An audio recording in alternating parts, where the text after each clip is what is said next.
All right, so remember we kind of left off back here where we were talking about, and so I guess I've been thinking about the goal that I'm trying to get to is that in soil chemistry we can manipulate the soil environment to release or adsorb, so adsorb or desorb certain chemicals in the environment, in our soil. And so one good example of this is when we apply a herbicide and we have a higher CEC, that we might need to apply more. And based on these different chemical species of this atrazine, as it decomposes or degrades, we can start to determine on which one of these are going to either enter our water system or be adsorbed to the soil.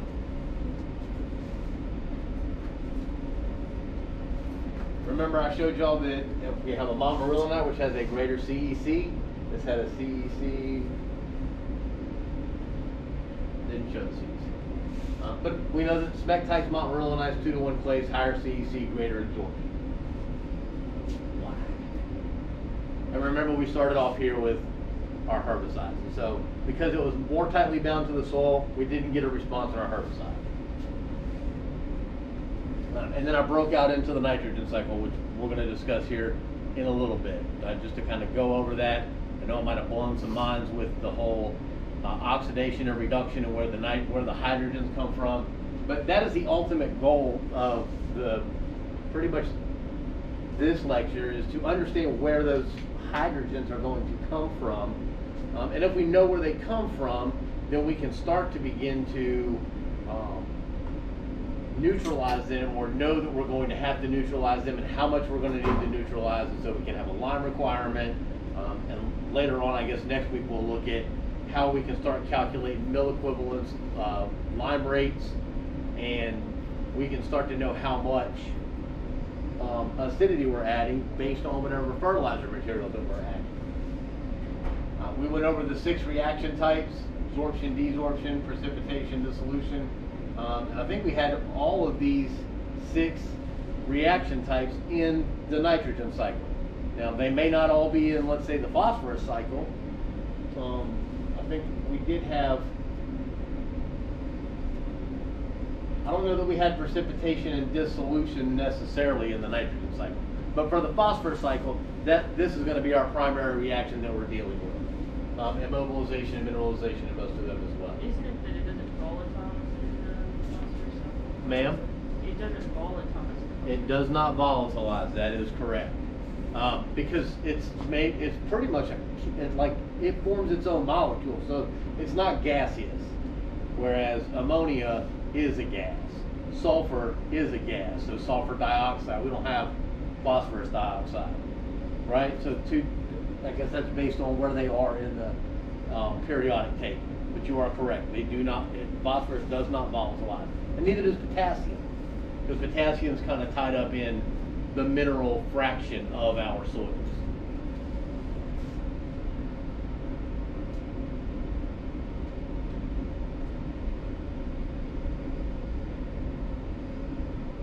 So I went over this urea hydrolysis, where we were going to, when we have hydrolysis, we will end up with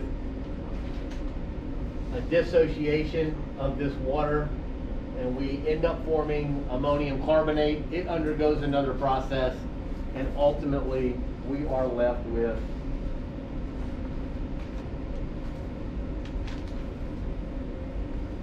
ammonium carbon dioxide and water. They need to make these masks fuzzless. That'd be sweet. I guess that's why y'all have cloth masks on. I should probably try that. Whenever I wear one of those and I poke at it or like move it at all sorts of little. Yeah.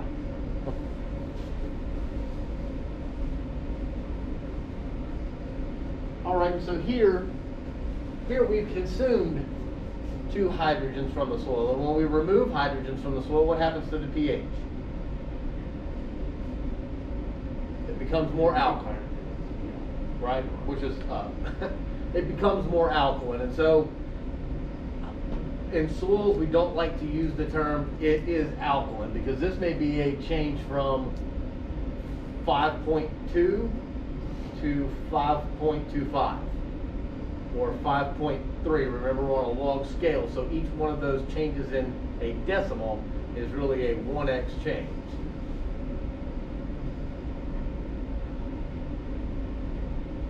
So we're consuming at least 2 hydrogens from the soil. We have a whole bunch of chemical out there. We have a whole bunch of fertilizer. So we're removing more. So now we go from 5.5 to 5.75. So we're becoming more alkaline. And we finally arrive with ammonium. We have carbon dioxide and water. Now, there's 2 things that can happen to this carbon dioxide and water. One, if we have enough oxygen, or there's enough pore space and aeration, this carbon dioxide can be dissipated into the atmosphere, which is really not what we want, right? Because we're trying to minimize carbon dioxide emissions from ag. Or this will have a reaction, will undergo a reaction and form carbonic acid. We're going to kind of go over that, and you'll see this here in a minute. So here we had carbonate. Now we're going to make carbonic acid. That's going to change the pH. And remember, these things are happening constantly. So being able to measure any of this stuff and the rates in which they happen is difficult. And people spend their whole entire careers just trying to determine how this happened. And we're talking like back in the 60s and 70s when this thing finally started kicking off. And okay, wait a minute. So we will start to form carbonic acid, and when we form carbonic acid, guess what happens? Our soils become acidic again, right? So we had this change when we became more alkaline, so that we can get a nutrient that's for our plant, that they're going to do something with this. It's going to produce more hydrogens. And then we're going to go right back to acid, because remember, we're trying to get back to that equilibrium. And it's just back and forth. So as we become more alkaline, we've created this system. Our carbonic acid this carbon dioxide may have dissipated into the atmosphere and just poof, as a gas, and we're left with a little bit of water that is right here. Remember, we've made our pH more alkaline, so technically there is more hydroxyls. Well, guess what happens? This hydroxyl still needs to be in equilibrium. Guess what it's going to do? It's going to look for a hydrogen from ammonium. The ammonium just got the hydrogen from the soil, and so it's this big cycle, and we can have ammonia volatilization, and you can lose like 30% of your nitrogen if you apply it in the wrong conditions. And again, we just have more water. So that's kind of how we go about where we can, where we're going to alter our pH when we apply fertilizer. And these things are happening in this pico climate, pico environment, not like a micro environment. We're talking like at the molecule level. And so next we undergo nitrification. And you can see we are giving off 4 hydrogens, which came from the 4 hydrogens right here. Nathan, 4 hydrogens right here. During the process, we give off 4 hydrogens. And remember, I wrote that on the board. That was that big, long, drawn out where I did the oxidation states. I was looking at it right now. You were looking at it right now. Good. So each time that we undergo this oxidation, we are going to lose hydrogen or gain an electron or an oxygen. And when we reduce it, we lose an oxygen and gain a hydrogen. So it's a little bit backwards, and it's all based on kind of what that oxygen is doing and how that element is formed. And so then eventually we come up with nitrate. So the two primary, I guess when we're thinking about how a couple of those 6 reactions that are going to cause us some acidity, I guess technically all of them can, but these are going to be the 2 primary ones, because remember we have urea hydrolysis, which is going to dissociate a hydrogen. We have aluminum hydrolysis, which is going to dissociate a hydrogen. When we oxidize something, we lose a hydrogen, and it has to go into the soil.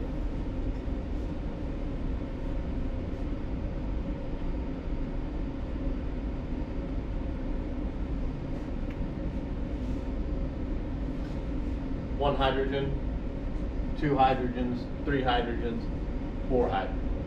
So each time we're oxidizing, we lose this hydrogen. When we go back the other way now, when we reduce, we're going to either gain a hydrogen or lose an oxygen. And you can see that we go from 3 to 2 to 2 to 0 to 0, or 1, none. Now we're gaining hydrogens again. But this process only goes halfway backwards. Okay, so once we get to right here, really after this, these are all gases that can be volatilized back into the atmosphere. So we can't go from nitrate back to ammonia or ammonium unless the microbes use this nitrate and they mobilize it, and then they end up converting it back to ammonium through aminization and then ammonification.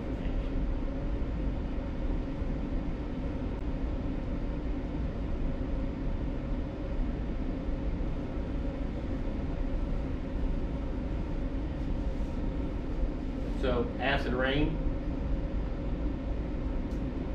we can have some nutrients leach out. Some of our base cations can leach out of the system. Calcium and magnesium, or maybe potassium being leached out is going to change the percent base saturation. Remember we calculated that last class period. So when we remove bases, we're increasing acidic cations just by attrition, really.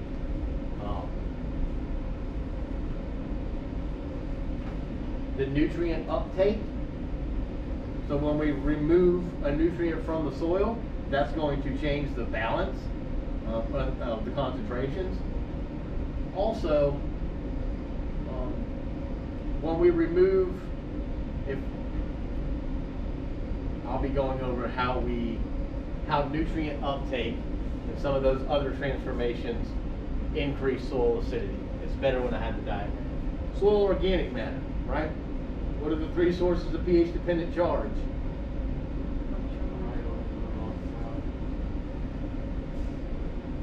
What else? Functional groups of organic matter. Broken edges and clays.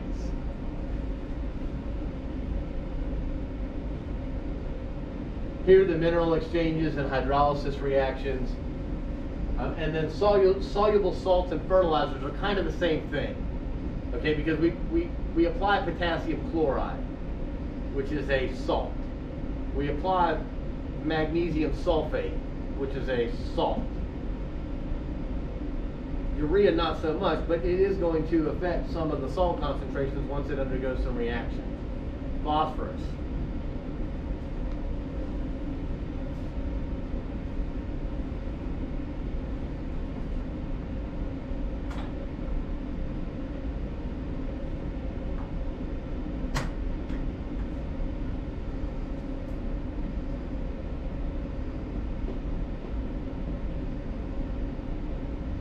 We've gone over this slide. We've seen this before.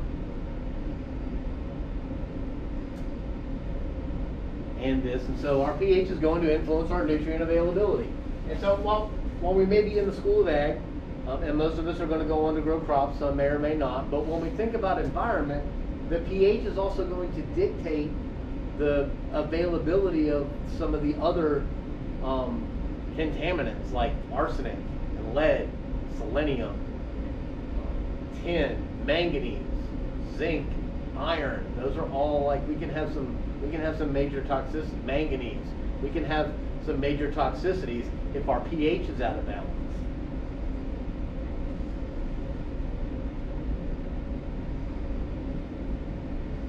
And so then going back to pH, you remember that in order to be balanced, the scale goes from 0 to, technically I think it goes from 1. I think it does go to 0. 0 to 14. All based on this hydronium ion. And so we have our hydrogens in solution. And not necessarily that it matters what solution it is. They do this in water, but the same principles apply in soils. It's just a little different because now we have technically a contaminant in the water. The soil is contaminated in the water a little bit. It influences that. So we're measuring this hydronium ion and the hydrogen activity. The hydrogens in the soil, they measure this in the lab, and then they do some calculations, and we're going to look at those, about how much lime needs to be added in order to neutralize this ion activity.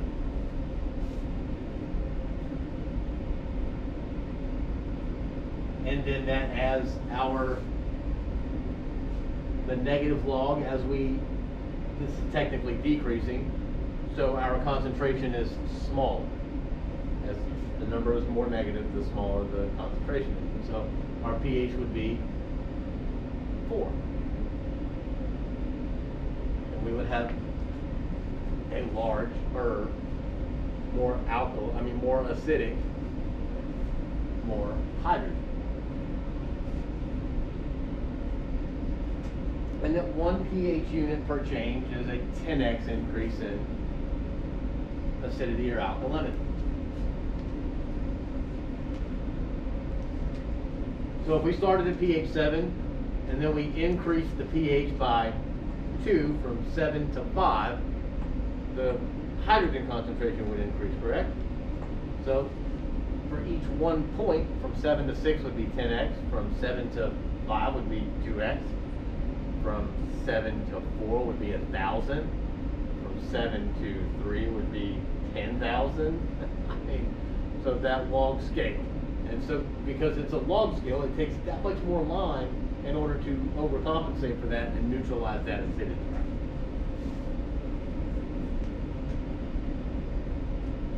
Likewise,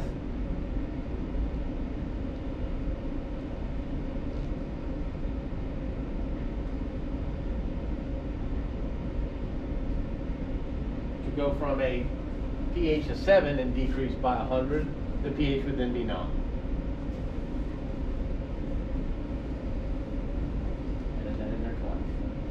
Alright, so we had the sources of soil acidity, and so these are like the overarching, that seems to be my new term. I've used that like 25 times in the past couple of days. I know I said it several times in soil and water conservation.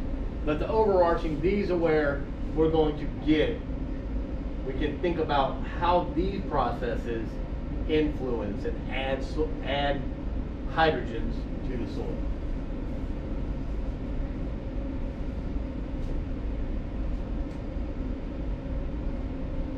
Remember I mentioned this is going to be our carbonic acid. There's going to be some chemical reaction that happens that is going to end up, it's going to form an acid. There's a big hint right there. Biological metabolism, not so much in this class. Organic matter is going to influence that. We have a lot of pH dependent charge in there.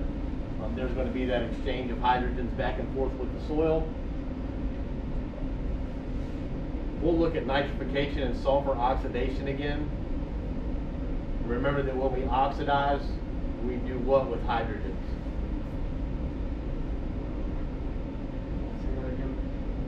When something is oxidized, it gains or loses hydrogens. It loses hydrogens. And so, thought process, if I know the process of nitrification, I know that I'm losing 4 hydrogens each time that I convert 1 molecule of ammonium to nitrate.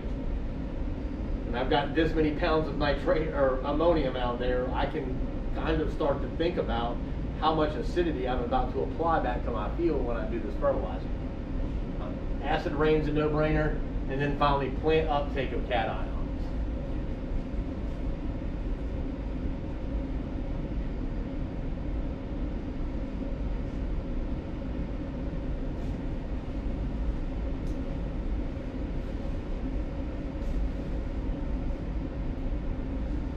Carbon dioxide plus water, remember this was at the end of our urea hydrolysis where we had ammonium, carbon dioxide, and water.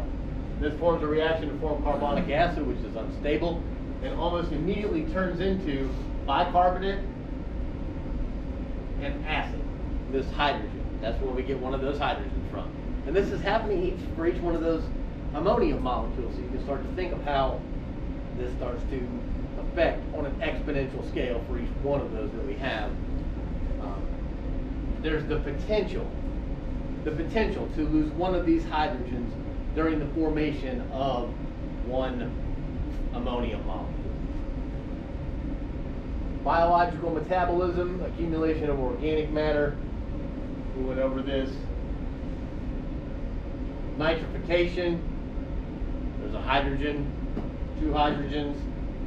Sulfur oxidation, we lose another two more hydrogens in this process. Not so much that we need to know the chemical equations. It's good to understand that. If you can draw that out on the board, they'll leave you alone. And when you get up there and you start going crazy like I do in fertility, and I'm good, Beatrice. I don't want to talk to you no more. So knowing these things can be beneficial, but are you ever really going to use them? Probably not. You might use the nitrification one, but sulfur oxidation, unless that's going to be your specialty. But just to understand that there is an oxidation. Look right here, here's an oxidation.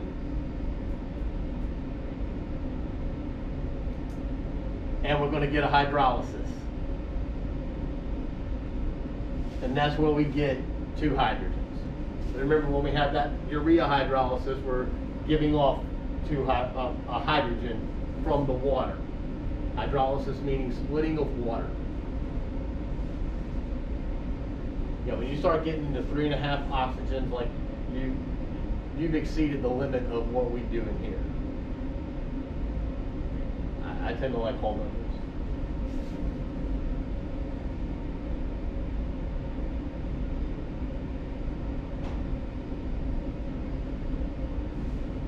Some sources of acid rain. This is going to be more of our industrialized areas.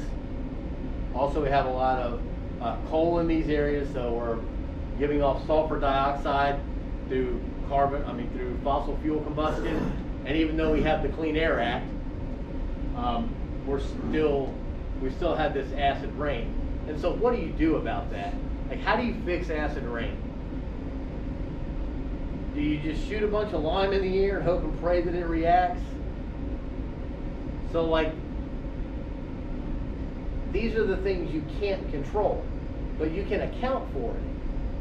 And so if you can account for it, you can start to manage your system a little bit better. We don't have any of that problem out here. The pH is high, mainly because of sodium.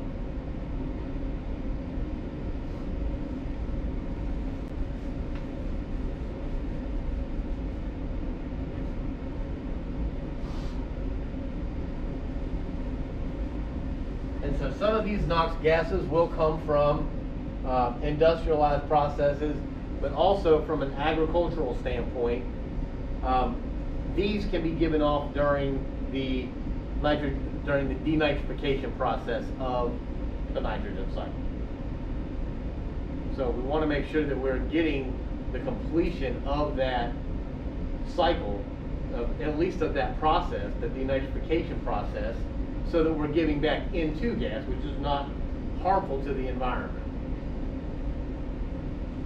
Because it's 79% of what we breathe in.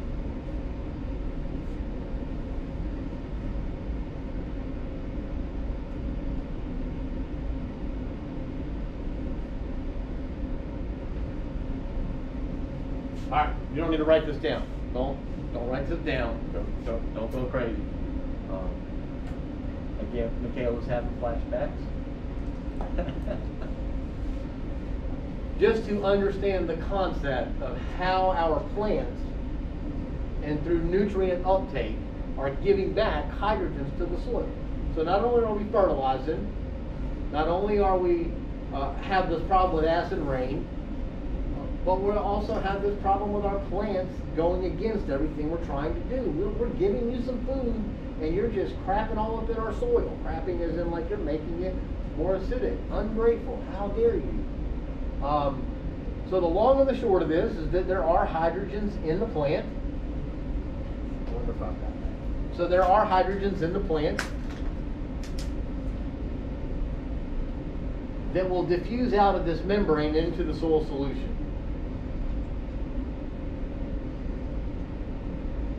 The hydrogen can do one of two things then. It will bond with an anion and create a neutral molecule that can possibly be taken back up by the plant. Or it can exchange on our soil colloids. Oh. Or we'll exchange with the soil colloid, and then the potassium is then taken up by the plant. And this is all based on the fact that inside the plant it is more electrochemically negative. And it's just a bank account thing, really. Let's just say that for each one of these hydrogens, we get a change in millivolts. So if we send one hydrogen out, that now changes to 119. In order to get back to 120, we will take in another positive or another cation. But this has to be negative in order for us to take in these positives. So the plant gives off hydrogen so that it can take in cations. Just the long and the short of that.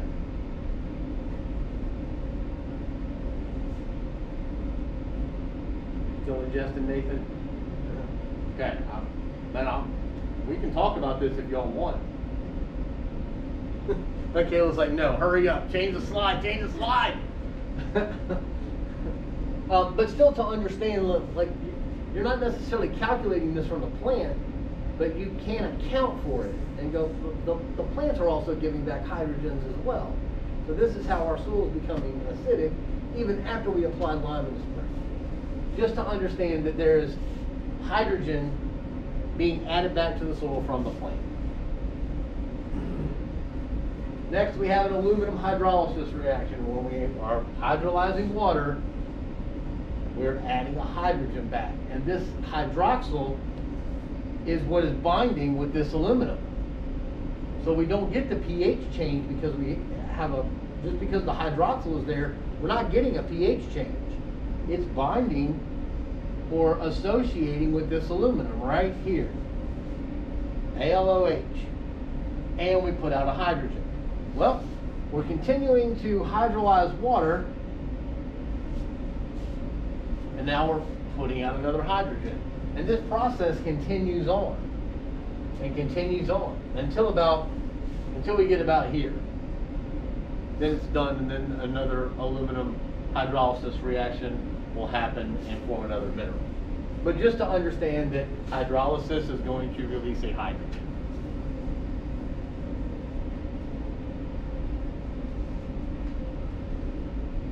Which then brings us back to these pools of acidity. So we have active acidity out in the soil solution.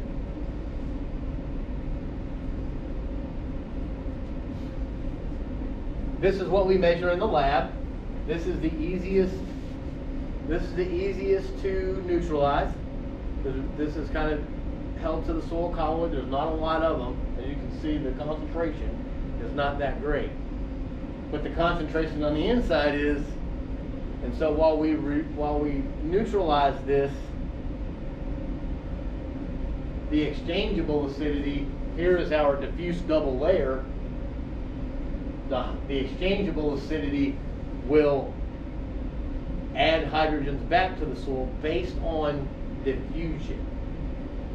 It's an exchange reaction, but the driving force is the concentration gradient. We've neutralized all the hydrogens here, so we need to add some hydrogens because we're always trying to get to an equilibrium of some sort. And then finally we have the residual, which is the hydrogens that are part of our clay structure. So like, you never really get rid of all of it. That's why being in the lime business is a good business to be in, because guess what? They need it every year.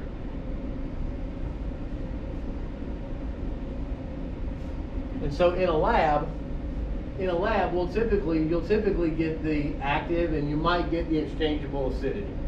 And that's how they'll calculate our lime requirements.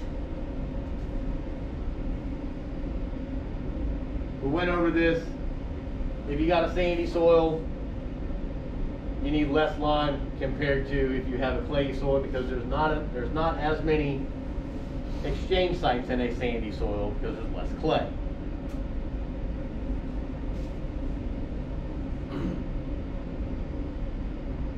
And then typically you're going to need somewhere between 2 and 4 tons per acre to neutralize the residual acidity. Also, to understand that, like, we may be able to calculate this stuff and we go, you know what, I really want to get my pH from a 5 to a 7.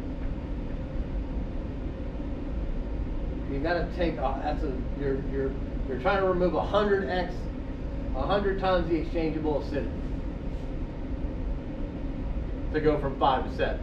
And so you may do the calculation. You go, well, if the soil test recommended that I apply 2 tons of lime to change my pH from 5.5 to 6, I need 4 to change it from 6 to 6.5. And if I'm trying to get to 7, then maybe I need 6 tons of lime per acre. And you get this much lime sitting on top of your fields. So it has to be done incrementally because of this. Because when you neutralize this, more will come off. When this comes off, you have to add another application. So it'll take a while to neutralize the exchangeable acidity. And once this comes off, the residual acidity will again start to resupply the exchangeable acidity, which resupplies the active acidity. And we're constantly doing this. So you can know how much acidity is there, and you can go, I want to change this from 5 to 7, but it might take you a couple of years. Like, it might have to be done gradually over time.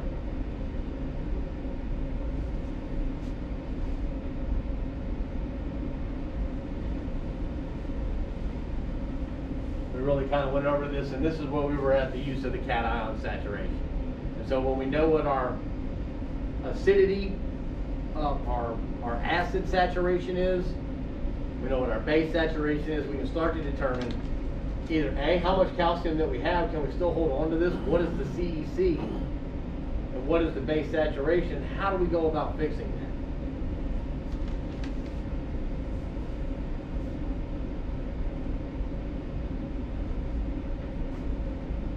Our buffering capacity is going to be that resistance to change. It's what's going to buffer the drastic changes in pH. So you have a low buffering capacity, like in a sandy soil, something bad happens to it, we're like, all right, you've overpowered us. But if you have a clay soil, it is able to resist that change a little bit more because it has something to make that equilibrium, right? Sandy soils don't. So when you apply 2 tons of lime, there's no buffering capacity against that. It neutralizes all most of the hydrogens in the soil, and there's nothing to replenish it with, and so you're good. You don't necessarily have to apply 2 applications, or you can apply 2 applications over a shorter period of time. Most importantly is it influences how much lime we're going to need to change the pH. So that's why they do a buffer test, so that they can figure out what the resistance is to adding the lime, and then they'll back calculate that out. Like, that is what a traditional soil chemist, Mississippi State, I'm going to go work in a lab somewhere, those are the types of things that they do. Calculating titrations. Any of y'all done titrations? Yeah. How fun was that?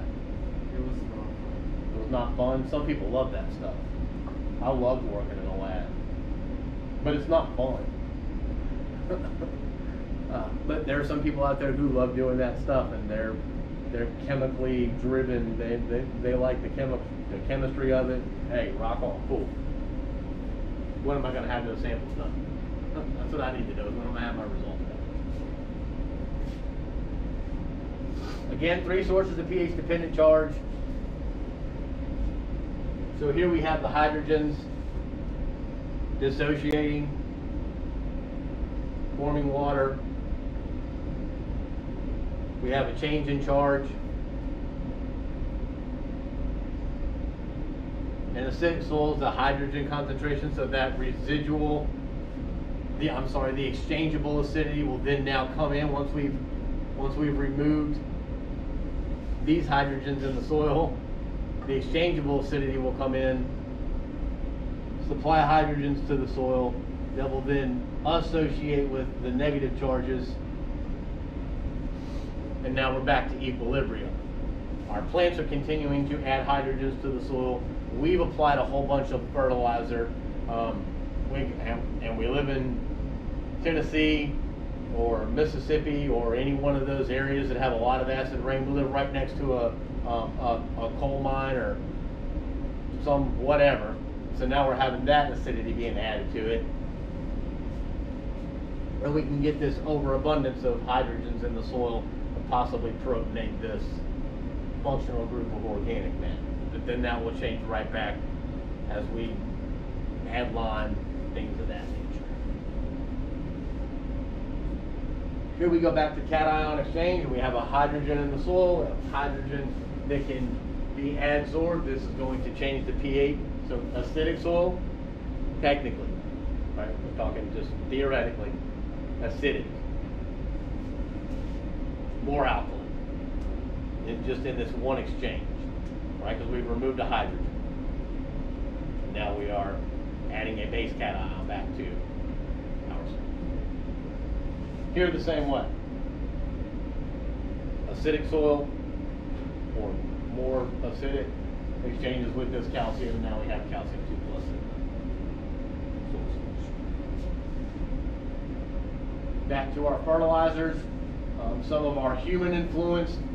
When we add fertilizers, when we add animal manures, sewage, sludge, the microbial activity, that is going to influence the acidity of our soil. So like if you're going to use an organic fertilizer, probably going to add some hydrogens back to the soil, and it's good to know that. It's good to understand that when we add these manures, just like fertilizer, we're still getting the same effect. And then acid rain. And so we have this y'all do know what anthropogenic is, right? Man-made. Okay. Sulfur dioxide into the atmosphere, then rains down. Sulfur dioxide, nitrogen oxides, but not phosphorus oxides, right, Cassie? Not phosphorus oxides? Sure. Yeah, phosphorus doesn't volatilize. Okay. I zoned out for a second there. It's okay. It's okay. It's all right. So, you live up if you go work somewhere in Washington State or something, you'll have to understand that now you have these volcanic emissions that are giving off sulfur. So if you were to continue on down into some environmental sciences, chemistry kind of things, you would go into understanding the rates and how much acidity is actually being added to your soil from the acid rain.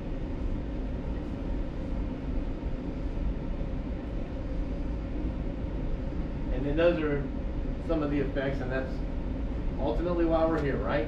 So like I had to figure out how to bring that from soil chemistry, which is in my book. They just briefly touch on this. It's not an environmental soil science, soil chemistry book. To make this something like, you know what, man, that's exactly why I'm in college, is because I would like to solve this problem. So that's how things we're going to learn is going to help you at least minimize this. So if we can minimize acid rain, we can save our forests, and we know this from soil and water, that if we, like, that's not stopping very much rainfall. So now that soil is eroding, and then eventually that soil will erode and the roots will start to show, won't they? And now the trees aren't there, and now we don't have any root structure because the roots aren't in the soil.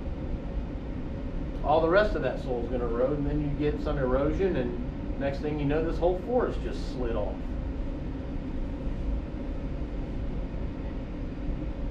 And then ultimately what this is going to get down to as we move into as we move into module 2 is it will be able to determine from our pH and then our EH, which is basically the oxidation state, what is the oxidation in millivolts or volts or whatever, and those two combinations together can determine what the species is, because oxidation is going to influence our valence state. When we influence the valence, I'll get a better picture. All this slide is just showing you where we're headed and why we're headed that direction. Right? So pH is going to influence adsorption and things of that nature with our inner sphere and outer sphere complexes. And then EH in the millivolts is going to influence the oxidation of phosphorus. And then if you notice, you can see the pH is about 7 here. And I think everyone's seen this except for Nathan. Have you seen this? Do you remember seeing this? No? Okay. So right here, our pH is 7. And we have a difference in between the two plant available forms of phosphorus. One is H2PO4. And you can remember this because there's an extra hydrogen here. Where did the hydrogen come from? Where would you think that we would get 2 hydrogens on this ion? In what type of soil? Acidic or alkaline? Acidic. More acidic, correct. So on the more acidic side, not necessarily that we are acidic, but 6.5, there's more hydrogens available at 6.5 than there are at 7. And then over here, one hydrogen. So one of them had to go somewhere, right? So this is in more alkaline soils. And what this is showing on this side is the amount, the molar fraction, like this is the concentration technically, of the phosphorus ions. Here we have H2PO4, which is going to be this line. On the more acidic side, we have a high concentration. As we start to get towards pH 7, that concentration of phosphate is decreasing. But look at this line. As we start to move to more acidic, we start to get this increase. And it's right at 7, where we have about the same amount of H2PO4 as we do of HPO42 negative. At pH 7. Splits that right down the middle. But the EH is going to determine the speciation as far as our hydrogens are going. So there's several of these out there for just about every chemical, because there were scientists back in the day who didn't have cell phones or anything better to do than sit down and figure this stuff out.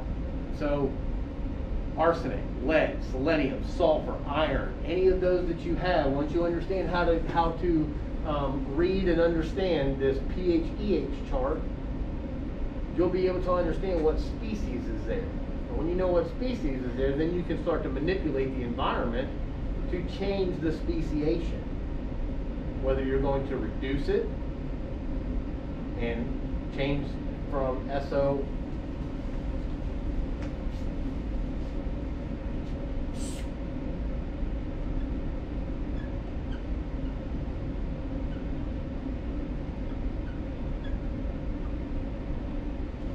reduction, losing oxygen. That happens in which type of environment? Anaerobic or aerobic?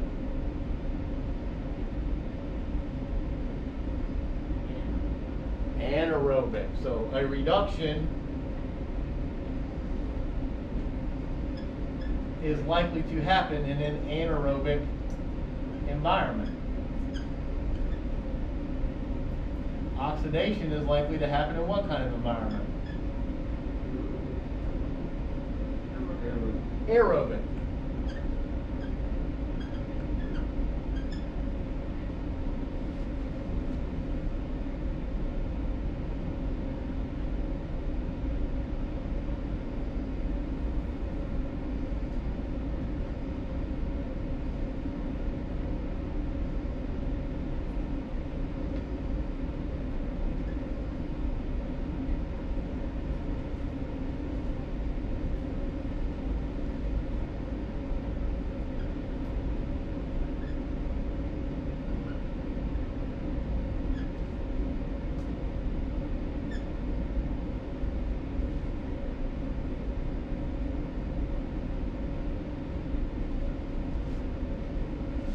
I'll draw that on the board at the moment. So that we can see that a little better, then we get on the video. Alright, so selenium and sulfur, very similar. They have 4 oxidation states. If we put it in a reduced environment, in an anaerobic environment, so I want you to think about flooded wetland. If we remove the oxygen, like eventually the oxygen will be removed, right? We either push it out through gas or microbes use it or whatever. So we go from selenate to selenite. This is strongly adsorbed to soil through intersphere complexation. If we continue to be in an anaerobic environment, these oxygens will come off and it will now be elemental selenium, which is immobile, unavailable, because it's bound so tightly to the soil, it won't come off. That electrostatic, that it forms a tighter bond even more than the intersphere complex. And then finally we get down to a -4, and that's held even more tightly to the soil. So this, from 0, 2, and 4, anything down here, unavailable, because it's bound so tightly to the soil. Because now we've removed the oxygen, and we're likely to be in a poor pH